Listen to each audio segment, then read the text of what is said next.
This is Paul from Joe Works with the one and only baby Cham, Reggae Dancehall King, at Carleton University in Ottawa. Thank you for the interview, Cham. I appreciate it. Anytime. With respect. Anytime. So the first question I want to ask you is, how do you feel about the general reception of the album Ghetto Story? Yeah, it's been a beautiful vibe. We couldn't ask for more. I find that being nominated for like 3 awards, like the BT Hip Hop Award, and that's hip hop. We do dance and reggae music.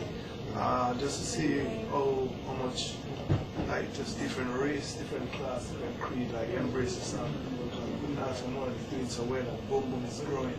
We did Boom Boom since then, and like every female was singing Rihanna's verse, word for word. So we can't complain. We're moving. So the tracks you put out on Ghetto Story, did you release those first as 45s? They weren't released. No, they weren't released. We were just giving them away in Jamaica. Alright. Yeah, we started like just burning CDs and floating around. Okay. People started sending it overseas via internet. Oh, really? And it just got you. Alright. Yeah. And would you say it's a more personal album than other work that you've done?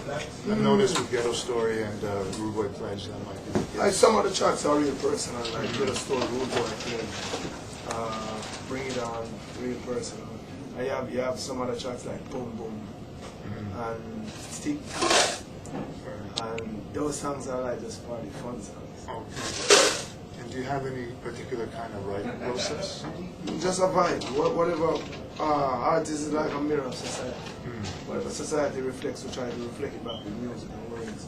So whatever, if I'm here today and I enjoy myself, you might hear it in a song. Oh, for real. So it's just a vibe. It's whatever we see, whatever we experience, our friends experience, we try to like just elaborate on things too. Nice.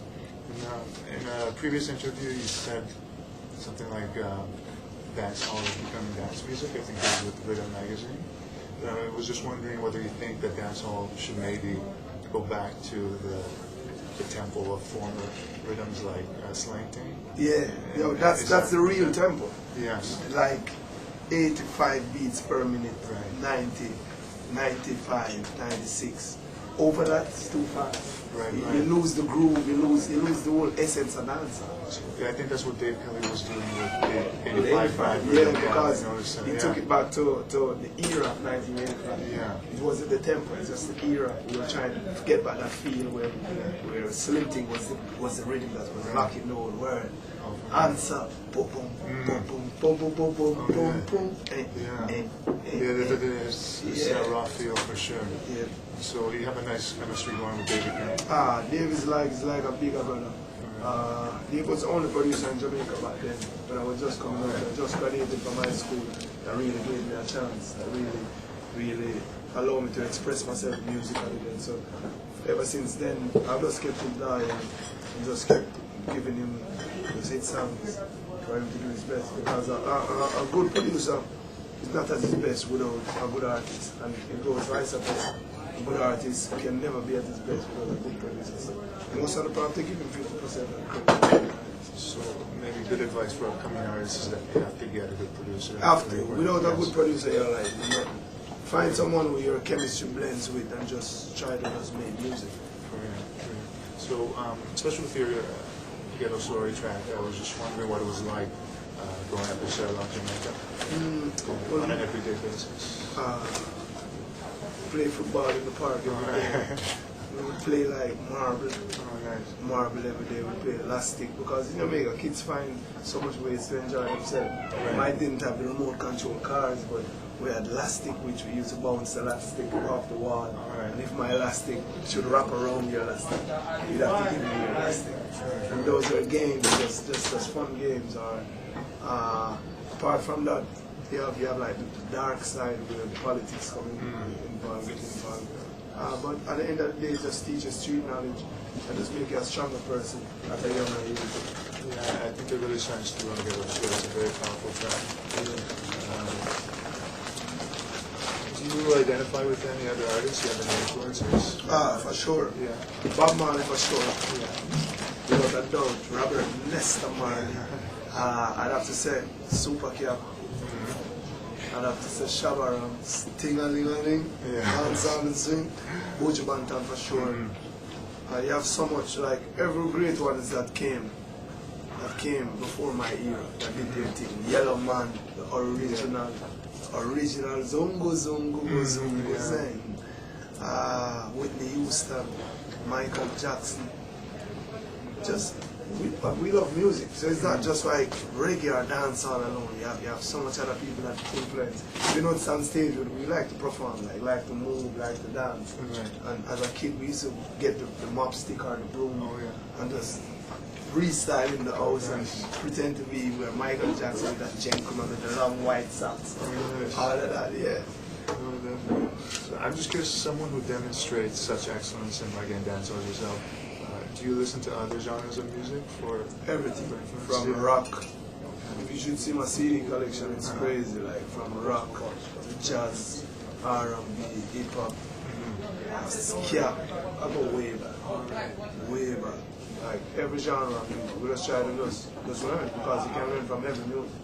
Everything, and you accept, as a musician, when someone delivers on a track, even if he's not saying or she's not saying what you are about, there's something about that delivery that attracts you, that you try to learn from, you try to learn the student, emulate that delivery and take it to the next level.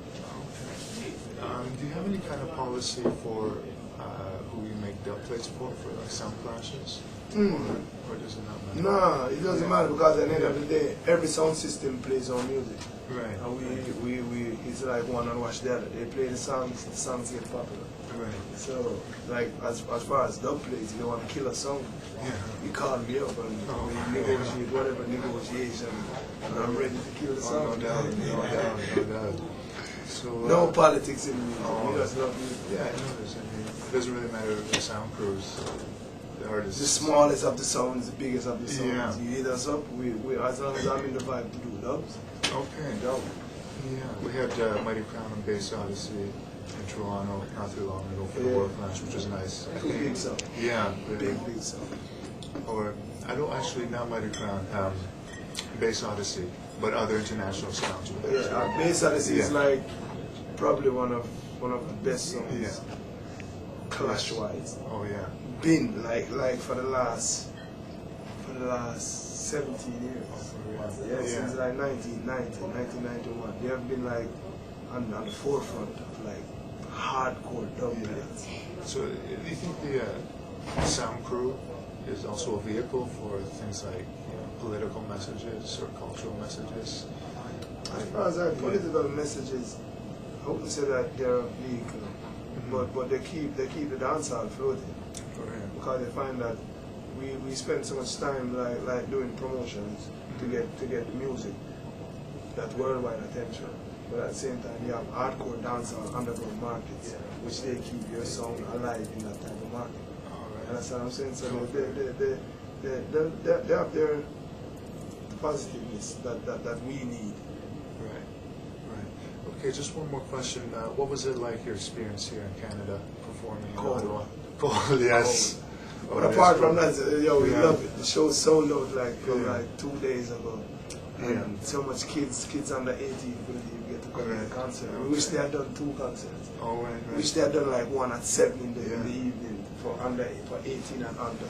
Like 11, 30, 12 for sure. Over 19 and up. Yeah, many of us were very happy that you were coming here.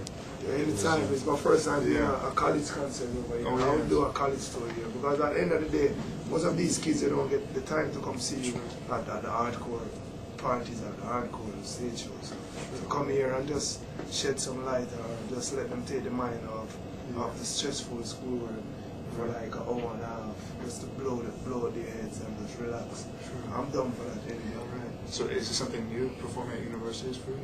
No, I've done a lot of universities, but not in Canada. Right. It's new for me in Canada. Okay. First one in Canada. I hope we have a lot more to come. All right. Yeah. All right. Well, thank you very much for this interview. Anytime. An honor. Baby Cham. Anytime. For JawWorks in Ottawa, I Canada. just JawWorks. Yes. When you see the snowfall. JawWorks. Blessings overall. Big up the telephone list. My man, those. Respect. Yeah.